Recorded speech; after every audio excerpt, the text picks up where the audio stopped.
Hey everyone, welcome back to Corporate Decode, the place where we help you understand the financial statements of companies and their sometimes confusing world. And let me tell you, this latest filing has a few curveballs, so buckle up. We're diving into an amended report, a Form 8K/A from Goldenstone Acquisition Limited. Now, normally an amendment means they made a mistake or forgot something, and that's exactly what happened here. They're correcting some numbers from their original June 18th report. Think of it like getting a corrected report card after you noticed a small typo in your grades.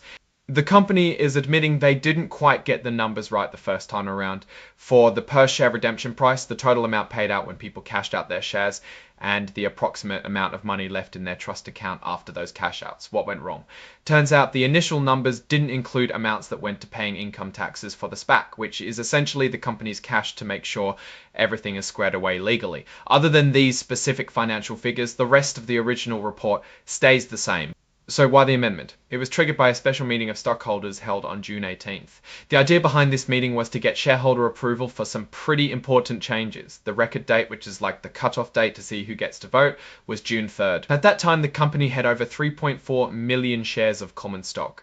And of those, a good chunk, around 2.8 million shares, were represented at the meeting. That's about 81% participation, which is pretty solid and means they had enough people present to officially make decisions. There were two main things up for a vote. The first proposal was all about extending the deadline for the company to complete its main business deal, or as they call it, consummate a business combination. They wanted to stretch this deadline from June 21st of this year, 2025, up to June 21st of this year, 2025, up to June 21st, 2026. This is like asking for more time to finish a big project, but they can ask for this extension up to 12 times, each time for one extra month. And the shareholders were actually on board with this. The vote was overwhelmingly in favor with nearly 2.5 million for votes against just over 322,000 against votes. So proposal 1 passed, giving them that breathing room. The second proposal was related to the trust agreement, which is the agreement that holds the money raised from their initial public offering or IPO. They wanted to amend this agreement to also extend the deadline to complete their initial business combination, mirroring the change in proposal 1 from June 2025 to June 2026, but there was a catch. For every month they extended this deadline, they had to put an extra $50,000 into that trust account. Just like the first proposal, this one also got a big thumbs up from the shareholders. They had the exact same voting numbers, nearly 2.5 million for around about 322,000 against. So it seems the investors are willing to give the company more time, perhaps seeing value in waiting for the right deal.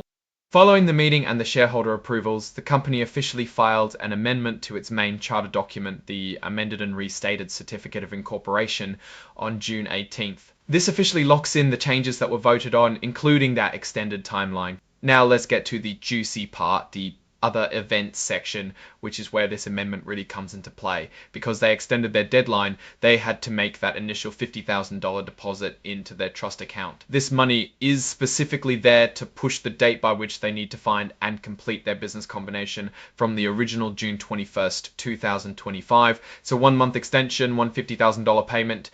But here's the impact of that vote. When shareholders are given the option to extend the company's life, they also often get the choice to cash out their investment. And a lot of people took that option. Over 1.1 million shares were cashed out or tendered for redemption. This means shareholders said, thanks, but I'm out.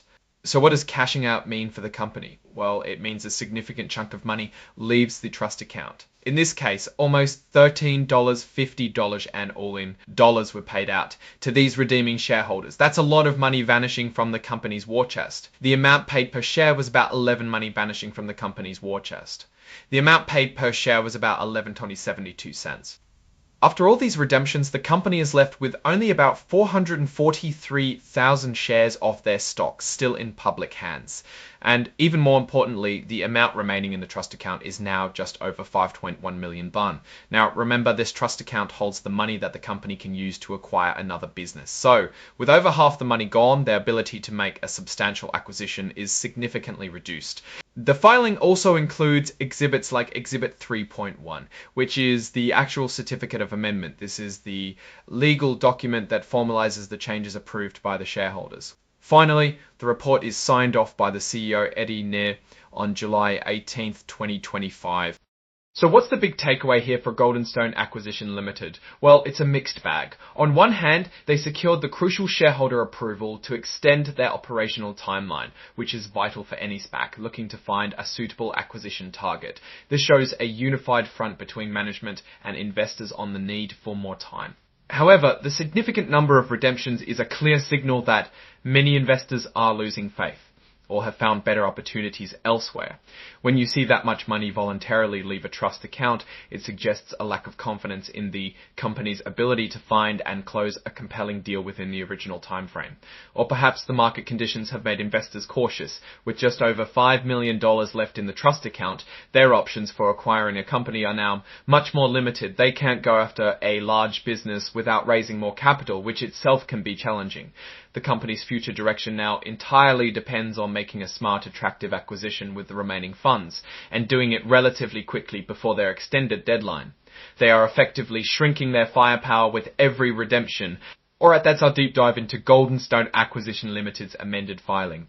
What's your take on these numbers and what they signal for the company's future? Do you think they can find a good acquisition with the remaining funds, or are they heading for a quiet dissolution?